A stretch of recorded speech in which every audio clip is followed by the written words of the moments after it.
Oh, you didn't know? Your ass better call somebody! This podcast proudly presents to you the zero-time tag team champions of the world, the Road Dogg, JJ Brownlee, the Badass, JB Faulkner, Total Spotfest Live, with the ninth wonder of the world, Nick. And welcome back to Total Spotfest Live. I am JJ Brownlee, and with me by my side, as he is twice a week, sometimes more, Jimmy Faulkner. Hello, Marks and Smarks and Quamarks. And Quamarks? Yeah, they're like question marks. They don't really know if they're wrestling fans or not. Okay. It's knowledge new. is power. With us by our side is a man who claims to be part of the Edo Respect Army. We have doubts. We have questions. We will get to the bottom of it this week. The ninth wonder of the world, Nick. I'm working my way into the Edo Army. I'm still really hung up on Roman Reigns. You know, I need Roman Reigns to begin every single wrestling show. I'm just so accustomed to seeing it right out of the gate every time. So, you know, I got to work on transitioning out of that and into the Maki Ito Simp Army. I'm an E3 right now, and I'm going to start working my way up the ranks. An E3. What also, it's like Dungeons and Dragons up in here. I don't know. It's a military term. It means I'm a pissant right now. I'm a level 25 simp. Okay. Thank you guys for joining us. We back again. This is the WWE Power Hour, our Tuesday show. For those of you who joined us yesterday, thank you for giving us a listen. We did have a pay-per-view special. We do those when we have the good pay-per-views come out. I'm not going to do it for every single one because, to be frank with you, most of the WWE pay-per-views are bad. Can I still be Jamie if you're going to be Frank? What? Can I still be Jamie if you're going to be Frank? All right, Leslie Nielsen. Okay. Surely you jest.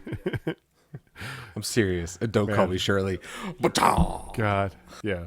Yeah, dude. After I racked my mind watching all Come of on, WWE JJ. Monday Night Raw, We just had a whole and then you little come out thing here there. and you're just screwing with my brain, and you haven't even pulled out Bruce Pritchard yet, and just effing with me left and right. Well, you say my name? You say my name? You want me to talk? You want me to talk? Because you know I'm going to talk today. I didn't talk yesterday, but I'm going to talk today.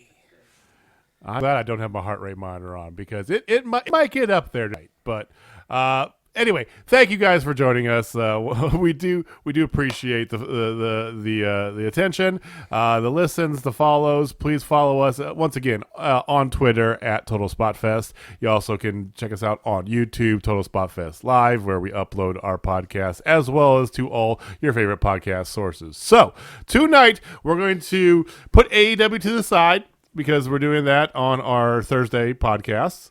And boo. I know, it's okay. It's okay. Hey, we agreed to this, Jamie. It's all right. This is going to be WWE Power Hour. So we're going to go over NXT from last week. Power Hour. We're doing Power Hour this time? More like a sour You guys hour. started doing the Sour Hour. I never bought into it. And since I'm narrating the WWE stuff, since you assholes don't watch all of it, I get We're a call just trying whenever to look the hell out I for the want. Twitter community and give them something to do throughout Well, the it day. includes NXT, so it's not all bad stuff. So calling it Sour Hour, I feel, That's is true. unfair. And we're gonna try. We're gonna try our damnedest. The sweet We're gonna and try our sour damnedest hour. to get this in an hour. Bruce, I'm talking to you. Okay, so. We gotta get through my show. You know, I like to talk about So my show. let's get right to it. We're going to start with NXT before we get into SmackDown and Raw. So NXT from last week. First of all, I do want to give you guys an update on a little bit of numbers, some figures, viewership from last week. So NXT was down a little bit. Not necessarily, unexpected. They're at 692, so down a little bit. AEW, though, way up. Go Home Show plus Shaq was on it. 934. Almost got to that million mark. Almost. They did crack $1 million with the DVR numbers. Right, but I don't know. The numbers I always look at Alvarez's numbers the day after, because those are like the key demos. That's what So I'm with you though. I believe those are more true numbers. So if we're talking about like Nielsen ratings and crap, but AEW soundly beat NXT, but it was not a bad show. NXT has been getting back into its rhythm lately. So the show started off with Oney Lurkin and Danny Burch, and they're poking fun at MSK because the kid's got a broken hand. So, what's a more heel move than like make fun of the guy who's physically actually injured, So they're doing that, and here comes Ciampa. I think it's Ciampa. He's grown out his hair, and I don't know how I feel about it because it's like gray, fuzzy, and half a head of hair. He looks at least 5 years older. I don't know. I just don't know how I feel about it. But Ciampa comes out, and he immediately challenges Lorcan and Burch that him and Toothless Timmy, as Ciampa calls it, Tim Thatcher, which is great nickname, to a match. So that's how we started off here. So Lorcan and Burch, Ciampa and Thatcher, very hard-hitting match. Don't you mean the NXT Mega Powers? We are not doing the Mega Powers, Bruce. It's not your show. Sit down. It's two that hated each other become one as a team. They're the Mega Powers. So the match is very hard-hitting, as I said, as you can expect it to be. It ends up that there was a distraction by Imperium comes out because Thatcher used to be a part of Imperium back in NXT UK, or he was somehow connected to. I don't remember. I haven't really been as thorough following through on NXT UK. But there's a history there. They do some distraction. It causes Lorcan and Burch to get the win. That's how we started off. Then we go into your opening promo, which is this is WWE. This is how you do a show. Don't open it up with some lame ass promo. Save that till after you have a match, so that you get the blood pumping a little bit, and then do your lame ass promo. This is actually a good promo though. So this was Roderick Strong coming out, calling out Adam Cole. Roderick Strong sans any Undisputed Era garb or entrance music or anything at all. Just, good old-fashioned, old-school Roddy. So, yeah. With that, he calls out Adam Cole. Adam Cole doesn't show up. Why? He wasn't going to show up, but Finn does. Finn comes out and, tries to, bully Roddy around, and they set up a match for later on in the night. That's going to be your main event, and as you can guess, that's probably going to be a good one. We get into, after that, the first of three of my personal favorite segments from this week. And what I am just in love with, and it's Gargano's Family Therapy time.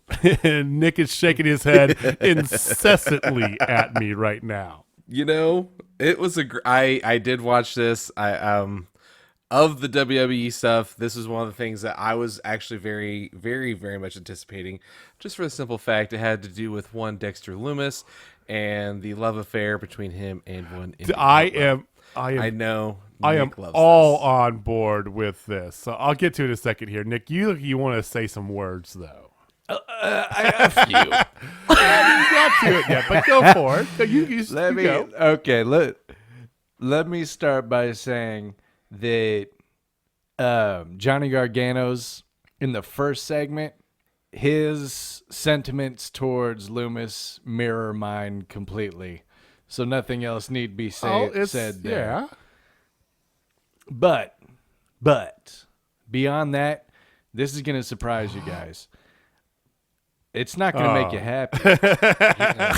I was bated breath there for a hot minute. I was so bored. I wasn't annoyed, but I was so bored with these segments. I was wanting Dexter Lumis to show up. That's a hot take right there. Holy crap. This was so boring to me. Like, I didn't hate it. I'm not mad at anybody. It's not like that. There's no heat involved. I was just so nonplussed by these segments. I was like Dexter Lumis. You just would wanted help at an this point. emotion, and that emotion could be I rage. wanted something. Okay. This was a Vicodin in the form Well, of a segment. I loved every second of this, and so it's great.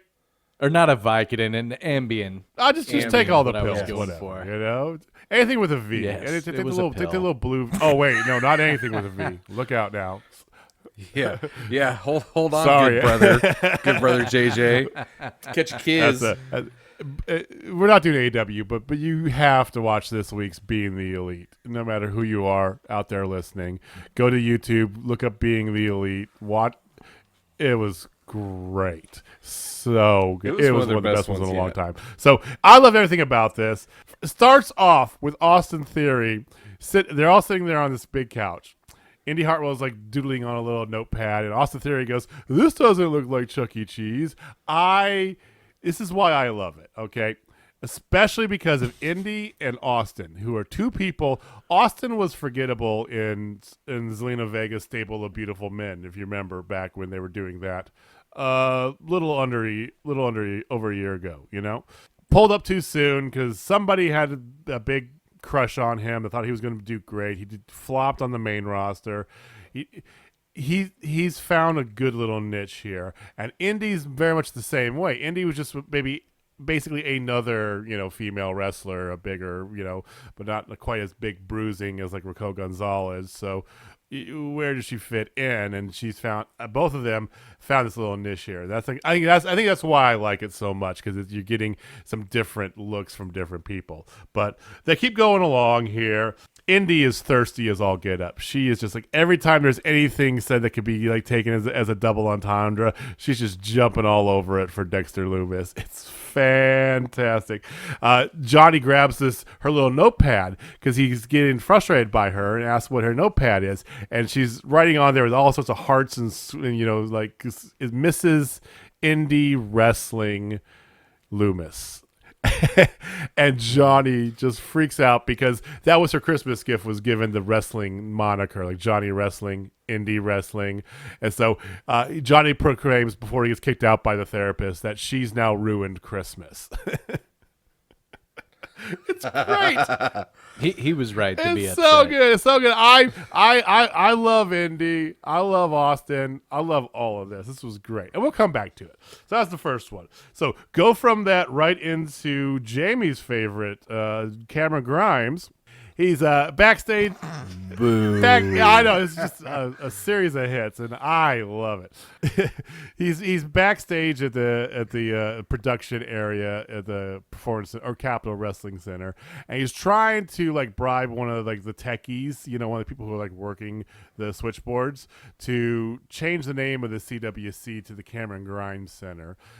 Everybody's got a price. He just keeps going on at this Ted DiBiase angle. Regal interrupts him, says he's got a match tonight with Bronson Reed, and of course Cameron Grimes, who is he blamed for this? Ted DiBiase. Fantastic. So good. God. I love it. I thought it's great.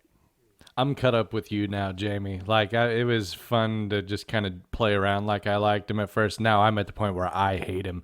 The Dexter Lumis heat, gone. All the heat that I had for Dexter Lumis, I have for Cameron Grimes now. He has X-Pac Hate him. Yeah, X-Pac heat. Him. X-Pac heat for real. After this, we get to an actual match. Okay, so you guys going to spiral out of control if I don't, get us back on track. So an actual match here, women's match. It's Aaliyah versus Ember Moon. Aaliyah comes out with the whole Robert Stone brand. Jessie Kamea now firmly part of the Robert Stone brand. They have some great stuff on social media where they're like two bickering sisters, which is also really good. But anywho, the match was fine. Ember Moon is now like permanently with Shotzi Blackheart for some reason. I don't know, whatever.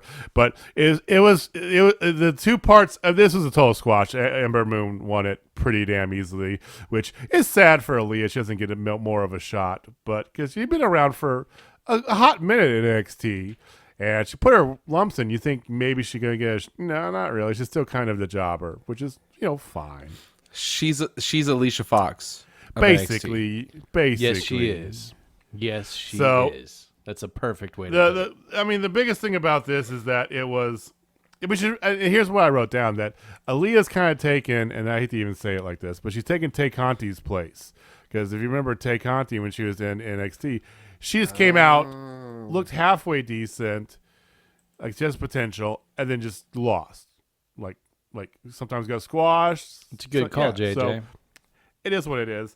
It was funny. It was funny seeing Robert Stone getting PTSD at the Shotzi Blackheart in a tank. But anywho, so we go from that. That's like the appetizer because now we go into the women's tag team title match. This is where the controversy stemmed for the night. So Dakota Kai and Raquel Gonzalez versus Nia Jax and Shayna Baszler. It actually was a pretty good match. Like I called it, Gonzalez matches up well. She can go with Nia.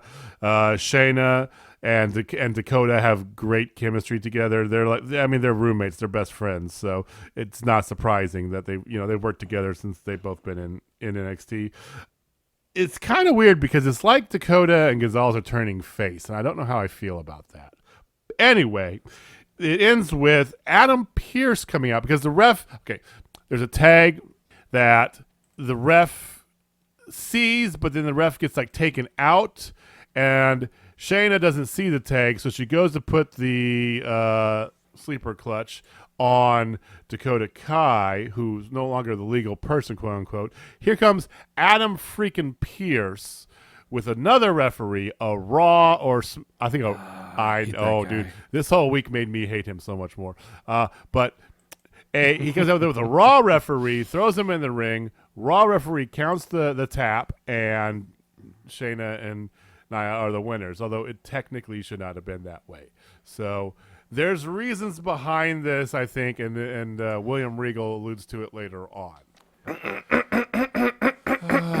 Yes, Bruce. Since you had a hand to play in this bullshit, what do you have to say for yourself? Y'all like my ending? So next we have Gargano Therapy. No, F you. I did not like your ending. Question because it's mine. That's all me, baby. That's all me. Here's the crutch of it. If it leads to what I think it'll lead to, and I'll get to that when I talk about Regal's announcement, I'm fine with it. Believe it or not. Hey, a broken clock's right twice a day. So this is what we did, guys. So everybody knows, okay? We set this up where it is going to become a feud between these two. It's going to culminate at WrestleMania, okay? That's what we're going to do. But see, it took a little negotiation because Shawn Michaels, he you might not know who he is, but he used to be an old wrestler. He's pretty decent.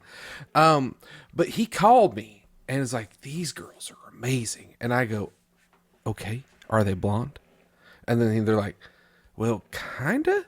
And I'm like, okay, I'll listen. I'll give you a listen. And he's just like, okay, how about we set up a feud? Because they can go. And then he told me the names. I'm like, Gonzalez, I don't know about that. But, he talked to me, and I talked to Vince. And you know how Vince feels about the people with the Gonzalez's names. But with the were you aware that Bad she's Bunny going out with Braun Strowman? Well, I did know that, but I that's why we're burying Braun. That's a different story. But anyway, we just understood Bad Bunny selling a bunch of stuff. So you know what? We just decided, let's just roll with it. Let's roll with this Aussie girl or Kiwi. I don't even know what the hell Kiwi is, but we're going to roll with her and this Gonzalez girl and see what happens at WrestleMania against our Samoan and the MMA girl. I don't even know where she's from. Well, that's our play. I'm gonna reserve my comeback to Bruce until I get to, like I said, Regal has an announcement later on. His announcement for an announcement, but anywho, so you mean my announcement I told him to do? No, I don't think so. Not if my prediction is right. He listens to me. So. I'm the boss. I tell people to do things. So sit down, Bruce. So after this, we have Gargano Therapy Part 2. which was the best part of him. I thought the part two was probably the best great one, because Johnny's been kicked out of therapy, so he's now on the outside, and he's texting to Candace the things she wants him to ask. And one of the best things, and somebody retweeted it, like slowed it down and tagged Indy in it. So there's a part where she's reading it, and I mean, who really wants to be choked and kidnapped and something or another? And you look at Indy's face when you go choked, she has these like devil eyes, like, And somebody asked her about it, and she commented back on her Twitter as like, good catch. I didn't think anybody would pick up on it. And I'm like, oh, I love you. That's great. Did she really think nobody was going to? I mean, come on. The IWC, us internet wrestling community, we catch everything. So, well, but it was. I think she was basically playing that. She knew it, but it was nice. It was nice to get that confirmation from the talent that they're like, "Yep, that's exactly what it was." Like, hell yeah! So she was just thirsty as all get up. Her and Candace get kicked out. So that part 3 is going to be just Austin Theory and the therapist. It was great. We'll get to it in a hot second here because real quickly there's a new promo with Swerve. Apparently Isaiah Swerve Scott's a rapper now. I don't know.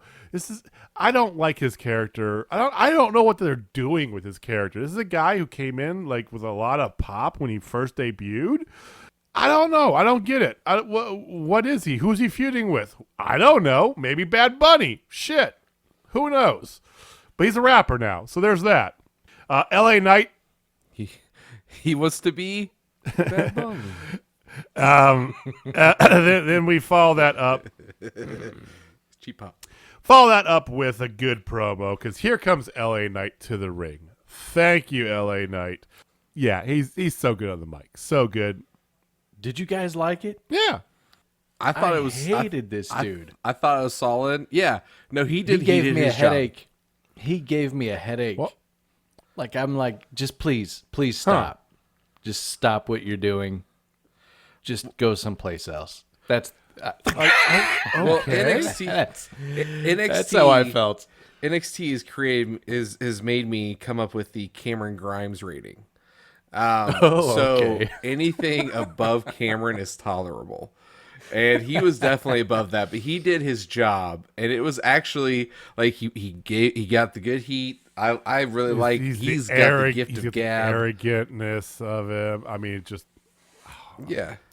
I liked his sunglasses. I'll give him that. He's a poor man's MJF. Let's just call for what it is. He can hold his own on the mic. He's done some fantastic promos. All right, I'll give him a chance. Some of the stuff in Impact was great. When he was feuding with Brian Cage, yeah, they had some great matches and he had some great promos. So good, solid promo is followed up. As he finishes, Bronson Reed's coming down to the ring because it's his matchup next, and LA's just giving him the stink eye the whole time because they basically just go right past each other. So remember that because our next match is Bronson Reed versus everybody's favorite Cameron Grimes.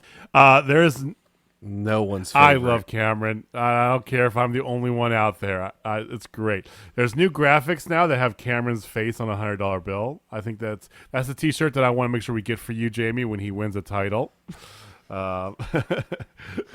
There's no matter how much you hate his character, like you gotta give the man the credit for his in-ring skills. He does a running, standing Spanish fly on Bronson Reed. I mean, come on. Some of the stuff that he does is just sick. And I understand that his character is not for everybody, but his mat skills are up there. I will say this for this match. The Bronson Reed crossbody, I actually believed that might cause some damage. We got a crossbody pop from Nick. The rest of it was abominable. I hated it. You didn't like his standing Spanish fly? No. You're just an a-hole, I guess. He just needs to shave. Homeboy just needs a good shave. Here you go, attacking us hairy men. Maybe that's why I like him. I just need one more layer of depth to his character. Oh, we'll see. Just one. We'll see. Just one more layer of depth. That's all I ask. We'll see as it goes on. So, anywho, there's an interesting comment. So, during the match, the commentators made mention of Bronson Reed about how him and Kushida had bumped into each other because they both won a challenge for the North American title. And they threw in Grimes in that conversation as well. And they even threw out the name of Tyler Rust, which, how does that, God. this guy's been in what? He's been in what, 2 matches? One of them Bivens forfeited, so he didn't get hurt. Yeah, he's the most forgettable person there is out there. The match ends. L.A. Reid comes down, interferes with Bronson Reed because he's pissed off because he upstaged him. I don't know. Cameron Grimes did the little double foot stomp thing to his chest and got the win. So Cameron Grimes is a winner, baby, to the moon. Dude, you nailed that. I could do Cameron Grimes. So yeah, it's Cannon not Carter. necessary. Yeah. I'm banned moving from on. this. So you guys don't have to banned. wallow in this He's anymore. Cannon Carter's up next. Do a quick promo about how she's going to take out Xia Li. I doubt that, but good luck with that. Then we wrap up the Gargano Therapy. So Therapist is going in town telling Austin Theory that Dexter Lumis was in their office earlier, and he couldn't wait to get rid of Theory, and his abs were subpar, all this stuff going on, turning him around basically. And then Johnny comes in, he paid off the therapist is what it was. So that's going to keep going, but it was good fun. I thought it was good cheeky promo. I love Johnny. I think that he's at his best when he's, given a little creative reign here. And like I said, Theory and especially Indy Hartwell, my new faves. So we have a real quick, was supposed to be a match between Ever Rise and Breezango. Did never happen. Breezango got jumped by Legado del Fantasma, and then they beat up everybody. Escobar came out. All three of them just beat everybody up and whatever.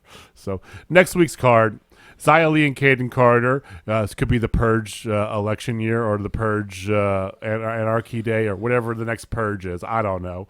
And then we have 2 title matches. Io Shirai and Toni Storm for the women's title, and Finn Balor versus Adam Cole for the NXT title. Baby! On the same show. That's going to be a bomb show right there. Boom. Especially because Regal then appears on screen and says that next week, after he storms out of he's in like a conference room with Adam Pearce. Freaking Adam Pearce. And he storms out all mad. And he's caught by one of the backstage, like an interview people, whatever. And he goes, next week, I'm going to make an announcement that is going to change the landscape of NXT. So, going back to Bruce, my prediction is the one title area that is not covered in NXT, which is already covered in every other promotion, will be rectified by the announcement of an NXT Women's Tag Team titles next week.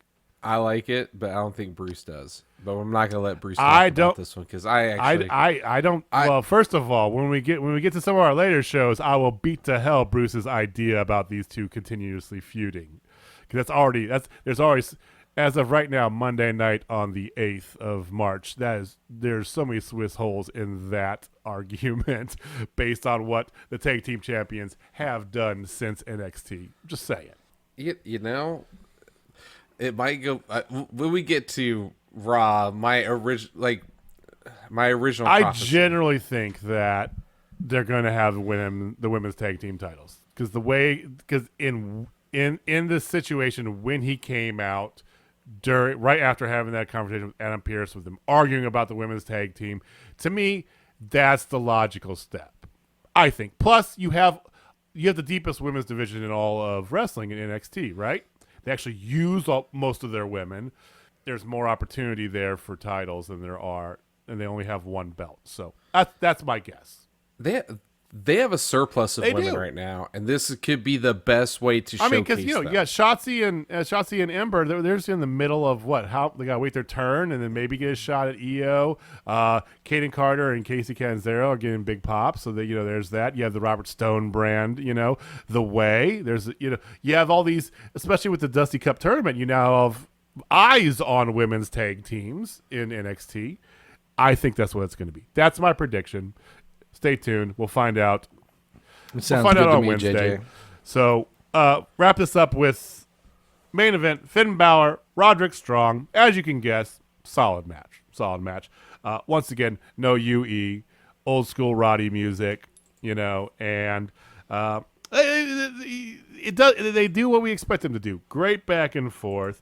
It ended up being a clean win by Finn Balor. So it was very much a no drama match. There wasn't outside interference. There wasn't a lot of dirty play. It was, if you like just a good wrestling match, this is how you end the show. And they did that. And I appreciate that. It doesn't have to be a crazy angle every time. It can just be a good wrestling match. And then, of course, Adam Cole comes out on the ramp, and there's a little stare down with Finn because they go have a challenge for the title next week. End of show. Solid show. It was okay. It'd been a lot better if Cameron Grimes was not on my TV screen. Well, Agreed. well, we can't always get what we want, like Mick Jagger said. Can't always get what you want. Unless you got a white van and Dexter Loomis. Then you get whatever the hell you want. Well, speaking of can't always getting what you want. Words. Let's talk about SmackDown, because if you want a good wrestling show, this wasn't it. So I cannot believe the nosedive SmackDown's taken. I say it every week, and every week I expect it to be different. Like, no, it's the same, just dog shit, whatever. I don't even know what they're doing anymore. So It's like you said a second ago, JJ. It is immediately boring. Immediately, like you don't even get a chance. Like Right. it immediately attacks you with boring it's content. formulaic, and it's just whatever. Because once again, so you start off now. Roman Reigns doesn't start this show, but it starts with Michael Cole in the ring, so that puts me in a great mood on a Friday evening. And he's interviewing Daniel Bryan. No. No. Yeah, Dude, for like 20 minutes. it's so too. long. He asks a stupid ass question about why would Daniel Bryan want to not tag with Edge at Fastlane and rather go after Roman Reigns for the title. Like, really, Michael Cole? That's the goddamn question you're going to ask. Why would you want to not challenge for the big title? Why wouldn't you rather just tag with the person who's going to challenge for that title later on? Like, what? Really? What? Fuck you, Michael Cole. Fuck you in the goat ass. That's it. Okay. There's my blood pressure. Let's go. Yeah. Roman Reigns does come out. He interrupts everything.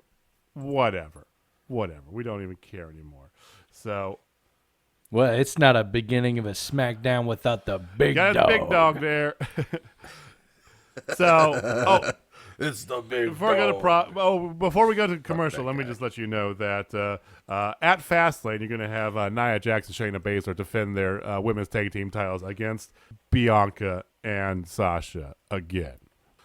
So that's what I'm saying there. They already have all these matches built up for them. There's no way they're losing their titles anytime soon, and I don't know how they would wrap in. Unless they do, which is the very Bruce Pritchard thing, is that WrestleMania becomes like a 4-way match for the women's tag titles. If I'm wrong, there are no NXT tag team titles for the women, and they keep this all going. That's what might be what happens. I don't care. Do you not care? I could tell you don't care. Your eyes are glossed over. I see you on your monitor. You know what would make it interesting? Slightly. Not really interesting, but just enough to keep you awake. Is if you did like a Scarface count, like if you ever watch Scarface and you count the number of times he drops an F-bomb. If you watch SmackDown or Raw and you count the number of times that somebody points to the sign, Well, you can make a drinking that would game be out one of that. way. You can make a drinking game out of that. Dude, and you'd be a full-blown alcoholic. I mean, I've got a 30 minutes pretty into strong liver. I could put it down, but I don't know if I'm ballsy enough to try that because after the first hour, we would just be like sloshed, running around. Like, there's something wrong with JJ. Somebody DoorDash some White Castle. Man, the White Castle's 2 hours away. Whatever, I'll pay the fee. So let's get into some matches, why don't we? Because that's what this is supposed to be, right? A wrestling show. Street Profits versus Sami Zayn and Baron Corbin. Oh, wait, no, that's not going to happen because Baron Corbin doesn't want to team with Sami Zayn. So instantly, Sami Zayn is feuding with the Street Profits and Baron Corbin all in the same match. What are we even doing? We have singles matches though, so there's something. So we're gonna have Montez Ford versus Baron Corbin, and then Sami Zayn versus Angelo Dawkins. Now remember, Triple H runs SmackDown, or maybe he still does. I don't know. I would guess it because 50-50 booking. Baron Corbin beats Montez Ford, sure, and Angelo Dawkins beats Sami Zayn. Sami this time blames his paparazzi or his documentary crew of getting in the way, causing him to lose, and he proceeds to beat the crap out of one of them because he doesn't know who he is. He thinks he's been infiltrated by I don't know, the Illuminati. Who cares? So It's gotten so stupid. I love the Sami angle for a hot minute because Sami's great at most everything he does, but it's just beating a dead horse now. Let's just move on. I say that about most everything on these two shows, and I'm not wrong. But speaking of moving on, how about Reginald? Let's get Reginald here. He's delivering a wine to Carmella backstage. She calls him a snake and fires him. So, maybe we're going to get rid of Reginald. Put a pin in that. We'll be back to that. Yeah. Then you get Dominic Mysterio versus Chad Gable. 50-50 booking once again. Dominic Mysterio gets the win. I just want to give you guys a quick reminder that a little under a year ago, Otis was in a major angle as Mandy Rose's love interest. My, how the times have changed. God, I love that angle, actually. At first, I thought it was stupid that I started loving it, and then now it's like, man, I wish I was just back. clamor for that because they just went for it, They didn't, whatever. So, whatever. I have to do the rest of it. So Rollins, quick interview, interrupted by Murphy, somewhat interesting, who offers his assistance as Seth basically tells him to go to hell. So, okay. Maybe there's a little bit of depth here. We'll see where this goes. Your weekly Seth Rollins suit watch. He's in a fuchsia suit. Once again, not wearing a shirt because you love chest hair now, so everybody's going to give that to you, Jamie.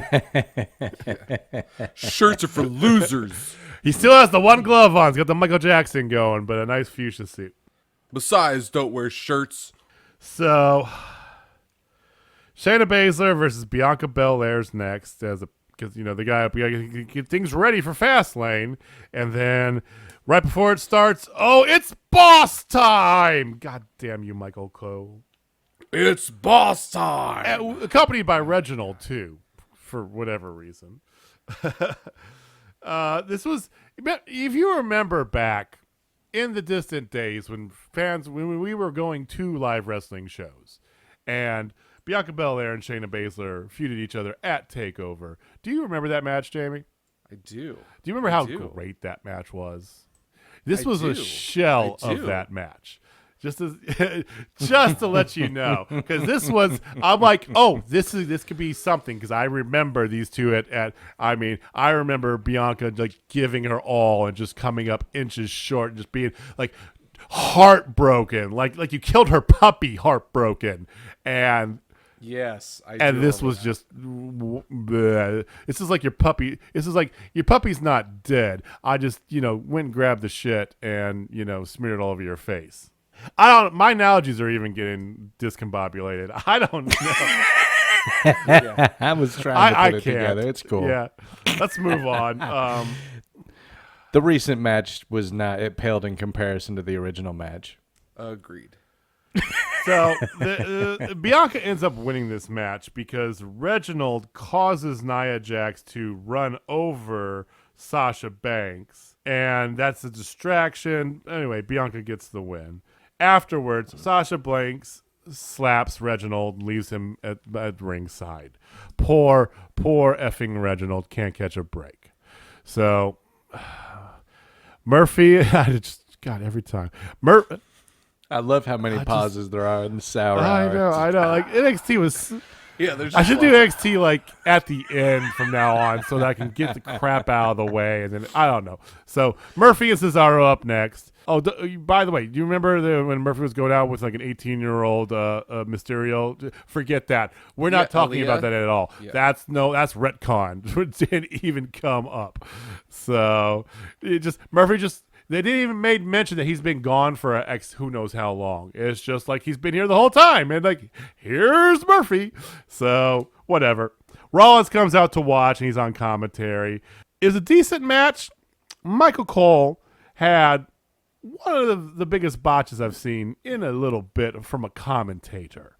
So, he called the tap out a good 10 seconds before he actually did. Like, they just locked in. Cesaro ended up getting the win. Cesaro just locked in the sharpshooter, and right as he's turning it over, Cole calls it. He taps out, and immediately Graves and Rollins gonna be like, "Oh, he's going to. He definitely, yeah. You see it coming." Trying to cover for him because they realize how big of a screw up Cole had on that. So, but you know Vince was in his ear, because I think we all can agree Vince has taken SmackDown back over. Yeah, except for NXT.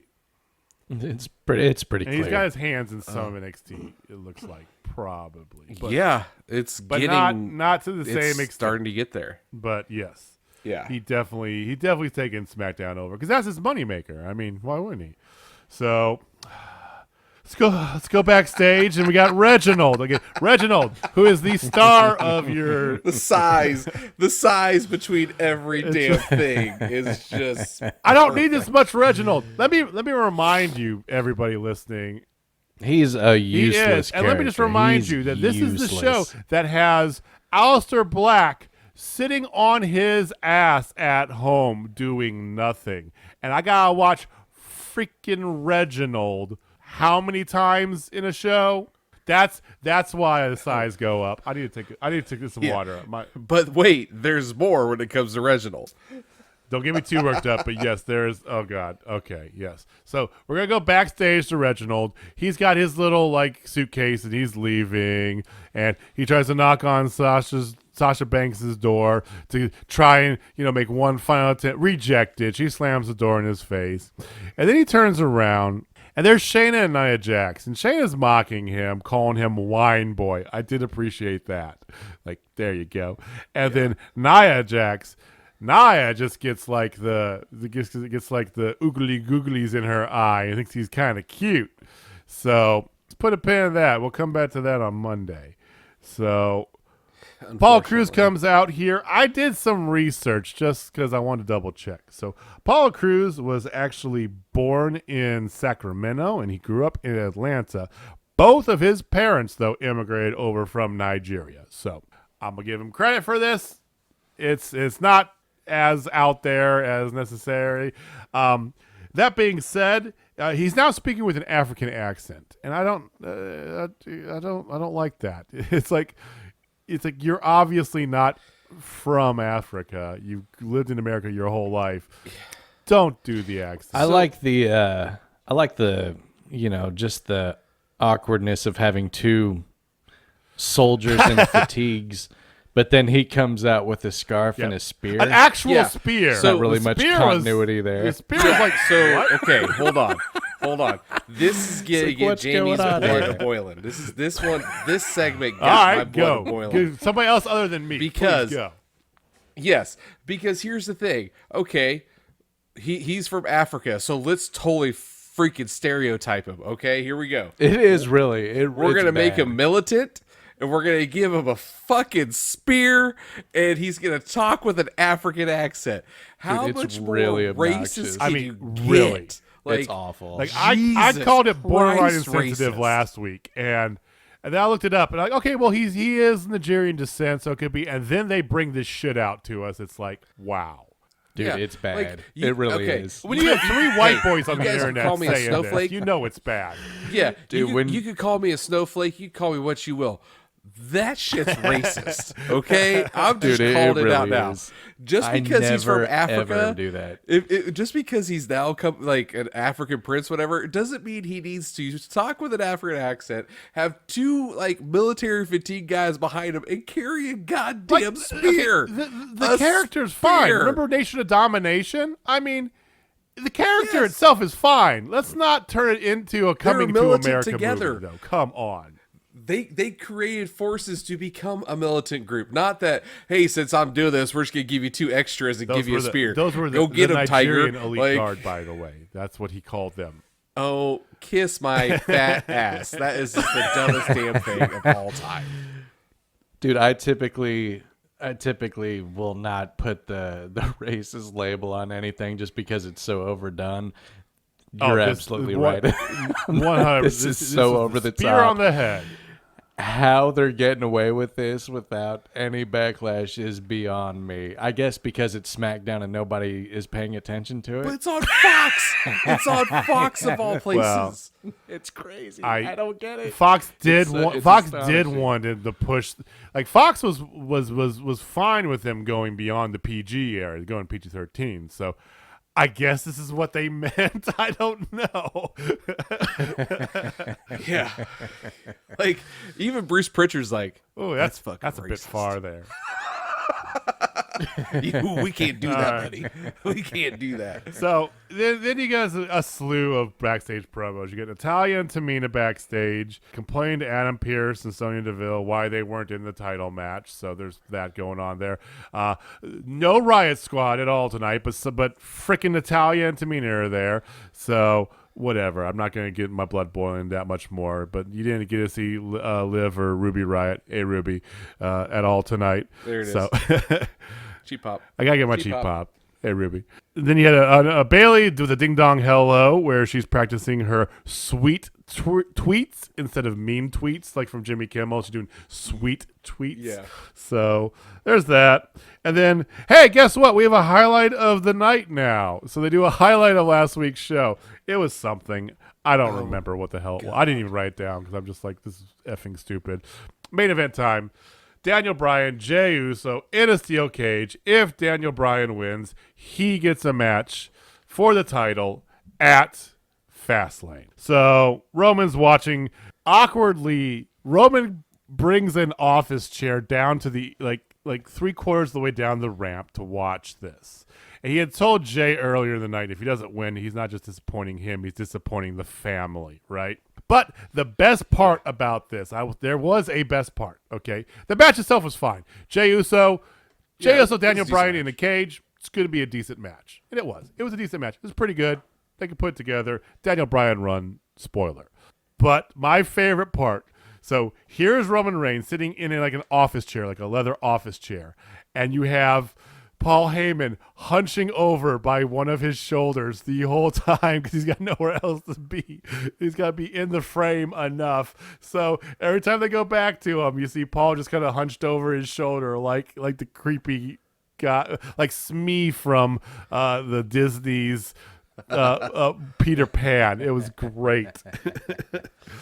So Daniel Bryan versus Roman Reigns at Fastlane. We know where that's going, but that's how SmackDown ended. So yeah, we already know that was gonna end. So yeah, pretty blah night, and that led us into from last night, or as we're recording this from a few hours ago, Monday Night Raw. So it's always interesting to see what WWE does after an AEW pay-per-view because all the internet chatters about AEW, whichever way it is, especially after this past pay-per-view.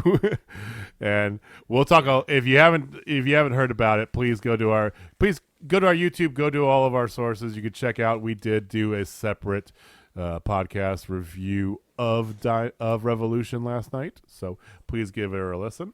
But Raw, it's always interesting to see what happens. So we started off Raw with Lashley and Miz both having promos going back and forth, and Lashley about how he's worked so hard to get here, Miz about how he was cheated out of the title last week, and there's a rematch. So we'll go straight into rematch for the WWE title, Lashley versus Miz. Lashley just crushes Miz and, he retains the title. Meanwhile, Drew McIntyre's backstage watching on a monitor. And see, now you're doing it. See, now it's spreading. Yeah. So after the match, we go backstage to Drew. He's calling out Lashley. Why even done all this stuff, and he gets jumped by Sheamus. Okay, sure, we're gonna keep this going, of course. Friendly reminder next that Rhea Ripley is coming to WWE Monday Night Raw soon. Oh, she is? I didn't know coming that. Soon. They're gonna have her probably feud with Mandy and Dana. I have wasted. I have no expectation of anything good from this. I feel bad for Rhea. Then next you have Drew McIntyre demanding a no disqualification match against Sheamus from Adam Pearce, and Pearce, like the snizzling bitch he is, agrees. Strowman then comes. Strowman's walking around backstage, and he's still angry, Strowman, and he runs into R-Truth, and they have some stupid wannabe comedy bit, but whatever.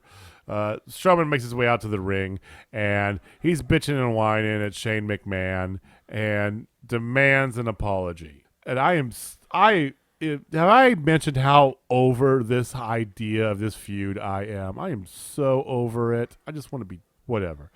Shane comes out and tries to big boy, steps right up in Strowman's face and just goes, "I apologize," and then leaves the ring and goes all. It was the dumbest damn segment. If it stopped there, it'd been dumb. But wait for it. We're gonna go from dumb to dumber real fast. No, we went to dumb to stupid because stupid is a mean word. But we're gonna do a real quick reminder that Bad Bunny is performing at the Grammys. He's Bad Bunny. The good news is that's your only Bad Bunny sighting of the evening. He wasn't physically there. Thank you, Jeebus. So then you had. This is the part that infuriates me about this show. Next, you have Sheamus versus McIntyre again in a 26-minute no disqualification match, which was legitimately just balls to the wall, all action, good. Why is this on a random ass Monday Night Raw again? And it's for 2 consecutive weeks. 2 consecutive weeks. And last week was like a 40-minute marathon, like main event of a pay-per-view. This match here was an undercard of a pay-per-view. Why are we doing this? It ends in a no contest too, because both of the men were wearing the tops of separate staircases. Okay, those little the diamond plate staircases. They both picked up like the top of one of them from one corner and were wearing them like hats, and then ran into each other staircase to staircase, and that just knocked each other out. So that was stupid. That was bad. But the match itself up until then was just great, and I just don't understand. Crap, promo, and then here's a good match. It's like, that's the infuriating part. I get this false sense of hope here because every once in a while, it happened twice tonight, they give you a match and then they immediately just shit on it. Yes. Dude, when does WWE not shit on a match? 1998? 99? 2004. Okay, all right. Circa 2004. So, right around the time they were starting the Ruthless Aggression era. So, yeah, the birth of C Nation. Oh, you mean the Doctor of Thugonomics? Okay. So, recap of Randy Orton.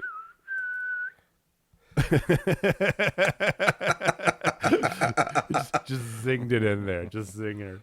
So we have quick recap of Randy Orton, Fiend, and Alexa Bliss. Whatever. AJ Styles is talking crap on Randy. Randy challenges AJ to a match later on in the night. Then you got Xavier Woods versus Shelton Benjamin. If you remember back before the Hurt Locker became WWE Tag Team Champions, you probably saw this match for about 2 months because you did. So we're back to it.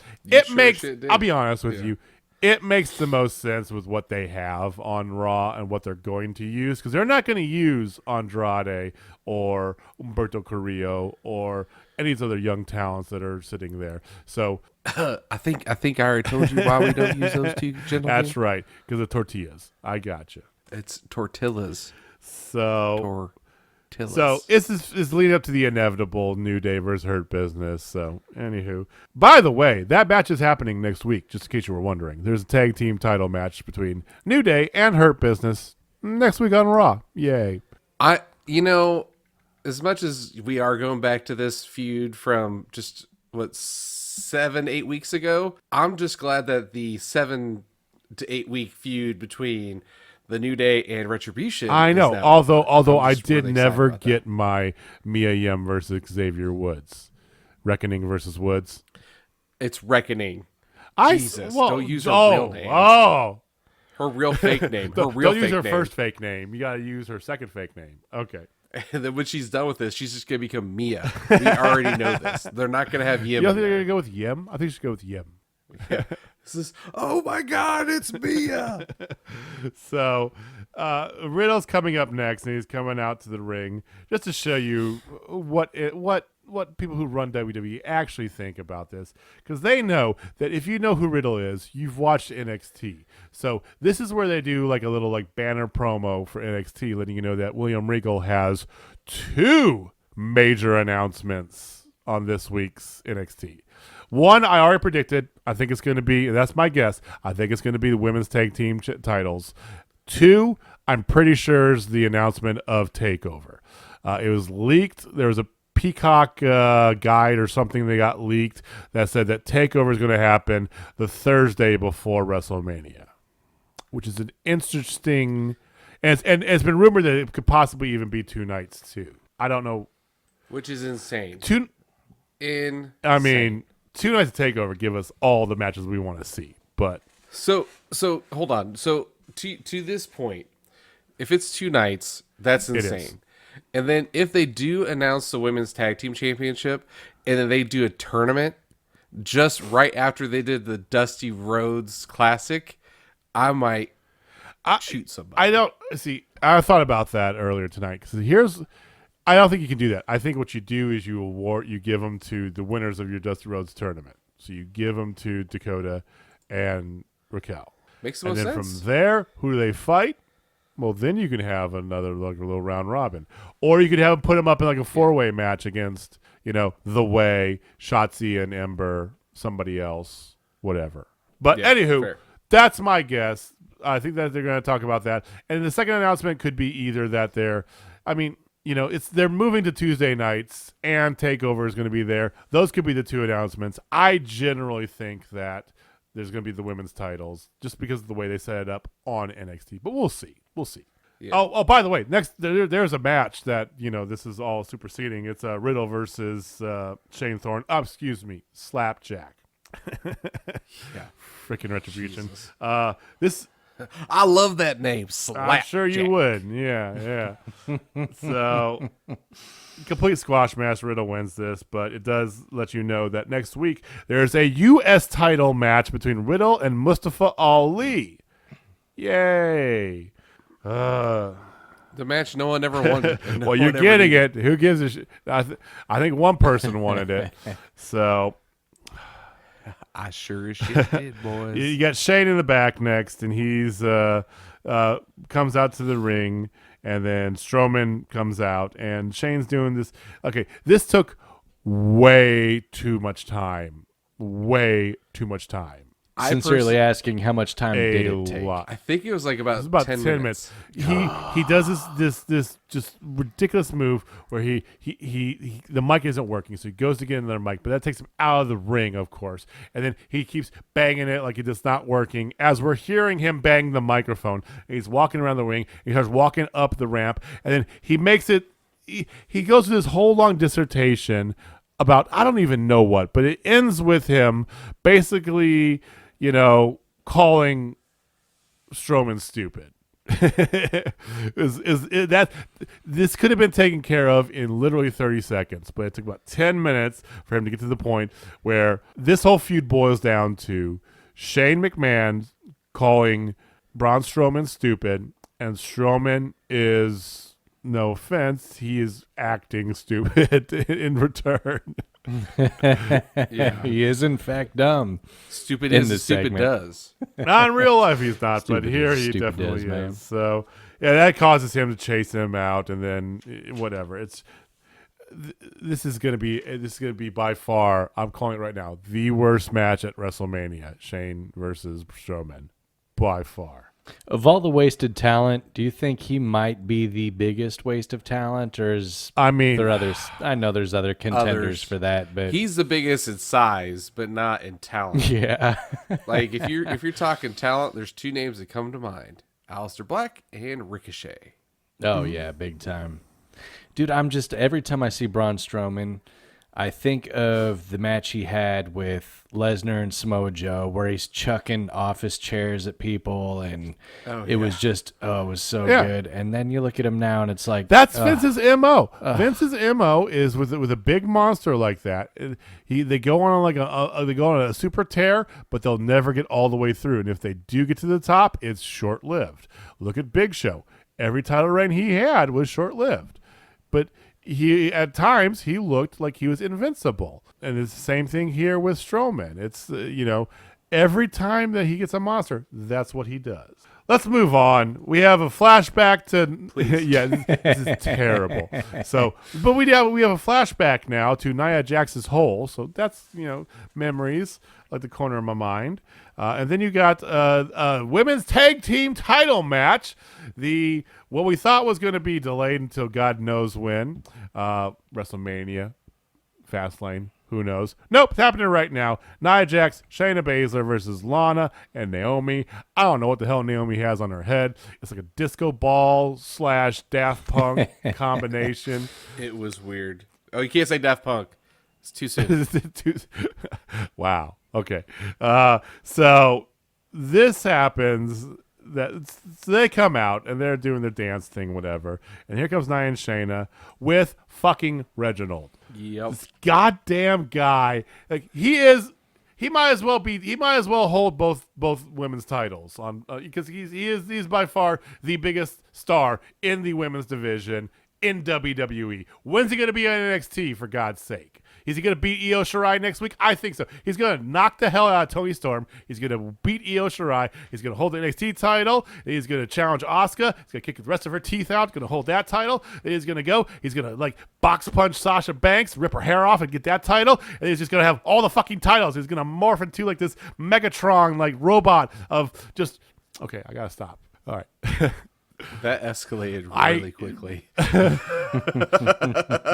God damn Reginald. Reginald ends up getting interfering, and Nia Jax and Shayna Baszler they defend the title. So, and it ends with Shayna carrying out both belts and Nia Jax carrying out Reginald. So, because Reginald got it was terrible. Terrible. Then you go backstage and you have an interview with Mandy Rose and Dana Brooke. Oh, Mandy Rose and Dana Brooke. Everybody remember them? They're a tag team. That's got to be the next step, right? Obviously, that's the next ones they're going to go, right? And so they're having an interview, and they tell you they definitely want that title shot at Asuka, each of them. Like, what are you even doing anymore? Seriously? Yeah. Charlotte comes out, and so Charlotte's going to run through them over the next couple weeks and whatever. So main event, AJ Styles, Randy Orton, and here they do it to you again. This was a killer match from WrestleMania 2 years ago. This was a very good match because these guys put on good matches no matter what. And together, it was a great match with a terrible ending. Randy's getting ready we'll skip all the stuff. Randy's getting ready for an RKO. Almost pulls out AJ from the ring, and then immediately lights do some crazy stuff, and Alexa Bliss is up on the Megatron, and starts turn the Jack in the Box. And go, oh, not yet. Sets it to the side, and then blows out a match, and that sets off 3 of the 4 columns or the posts at the ring, like Kane style with fire, and. Of course, that fire obviously jarred up some black blood from Randy's lungs, and he's spitting it up. AJ does a phenomenal forearm, gets the win, and there's your show. So, yeah. Wah, wah. 2 good matches you had this entire night. You had 6 matches. 2 of them were good matches, and you immediately just dog them to hell at the end. Well, at least we have NXT, boys. At least we have NXT. Yes. Dude, you watch any WWE show? I shouldn't. Well, NXT is the exception, but outside of that, It's almost like they don't know that people are No. watching them because they do the exact same show week after week after week after week. And it's like, I get it. Like if you're recording music or if you're doing takes to make a movie and you have like similar versions of the same thing over and over again until you find one you like. But they do this in like consecutive episodes. And I swear it's like you guys are not self-aware because everything you're putting out there, it's not good. It's not good product. It is the same thing over and over and over again, which would be okay. Not good, but okay if it were good product to begin with. But when it's weak, Well, it's that's weak the to thing. begin with. Go ahead, Jamie. And the thing is too, is they have fanboys out there who are eating this stuff up. They are still eating this stuff up. They have fanboys just all over this stuff who don't understand that there is wrestling outside of Vince McMahon. Like they just don't get it, and it's not the Vince McMahon formula, and they don't get it. And so they do have fans who are just drinking the Kool-Aid, and full of the cyanide. They're gonna die eventually from this, and then they're gonna be reborn real wrestling fans. Like they're gonna come from the ashes and wake up and be like, "Oh my goodness!" But yeah, no, you are absolutely right. It's the same exact show every single time. Very formulaic. Like they just do the same stuff every single time. They never like. I think I can count on one hand how many times they opened up with a match instead of a promo in the past 6 months. I can't remember a even, single off the top episode. of my head even think about I'm sure they did once or twice. That's including pay-per-views. Well, here's my last little bit on this here, and then we'll get going because you think about it. This is what Vince does. He's done this for how many years? It's formulaic. Well, I mean, it's 60. formulaic because that's what they did. Even in the Attitude Era. Now it was a little more crazy, but even at that, how many weeks in a row did you have Did you have Rock versus Stone Cold versus Triple H? Some variation of it. So, and back in the days when we were youths and we were watching Saturday Night Main Event and stuff, and Hogan and Hogan, like what was it, 93, whatever the first time Rock War was going on, it was Hogan versus Sergeant Slaughter, and Oh my God! it was forever. like a Iron Sheik was there. 9-month feud. Okay.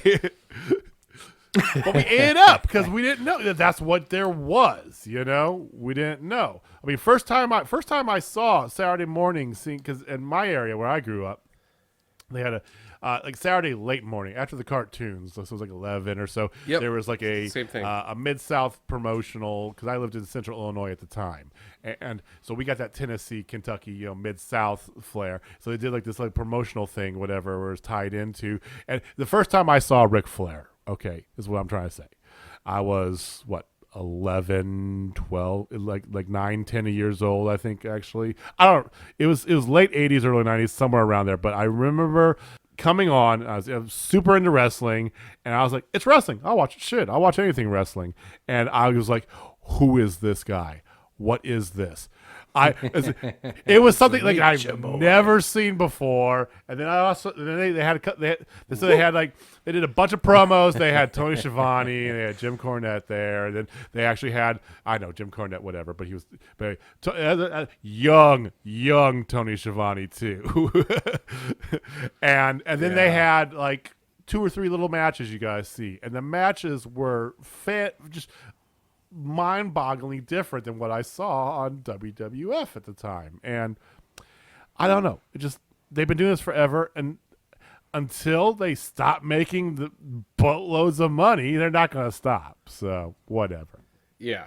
Hey, Agreed. WWE fanboys, it's cool. You can come hang with us. Just let us show you another way. I know McDonald's is good. I get it. Dude, try some Culver's. You will never look back. You will thank me for it. All right. So, that's what we got here. All right. So, I just want to breathe for a second. Okay. Thank you guys for joining us. Jamie, do you have anything else you want to wrap up here before we end this shebang? It does sound like we just bitch about WWE the whole time on this one, and yes, we quite a do. bit. But the thing is, like, NXT is solid. They do a lot of good things. WWE's just its formula is old and stale. Like, just something's got to change there. They started to change on SmackDown. Now they're not. They're going back to the old formula because I have no clue, because the ratings went down. I don't know. But, just if you are passionate about why you think WWE is great, let us know. Hit us up on Twitter at Total Spotfest. You could definitely do that. One of us will be more than happy to respond to you. I'm open to having a civil conversation with somebody as long as you're not an ass clown about it. I appreciate what they do.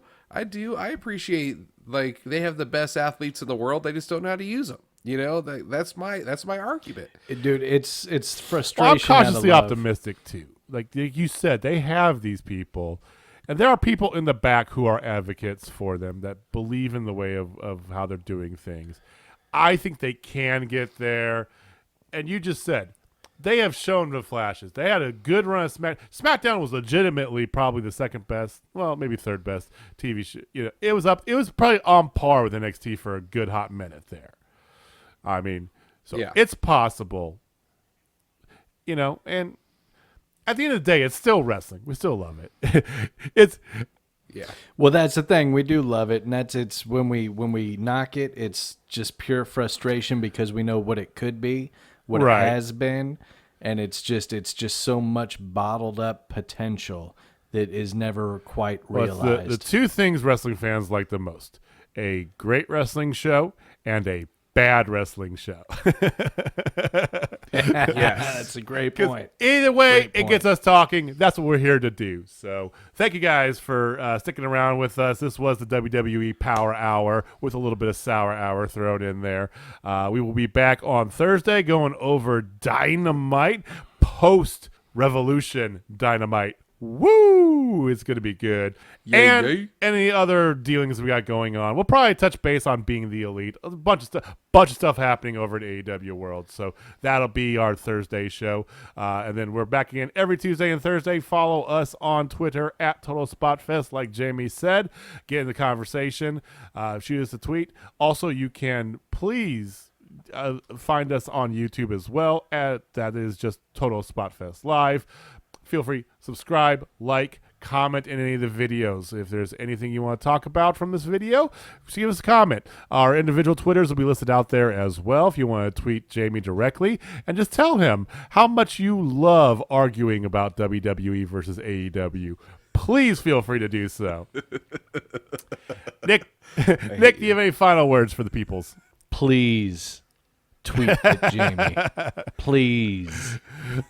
Yeah, I think that's a grand and glorious idea. I'm not going to give you his Twitter handle. You have to go find it. So go onto our YouTube, get into a video. I got it there.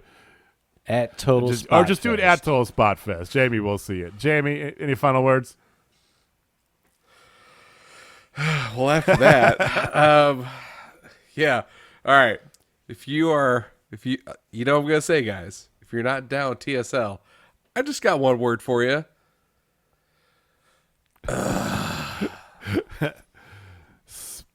Yes, Spot on. it says it all. Thanks, guys. See you next time.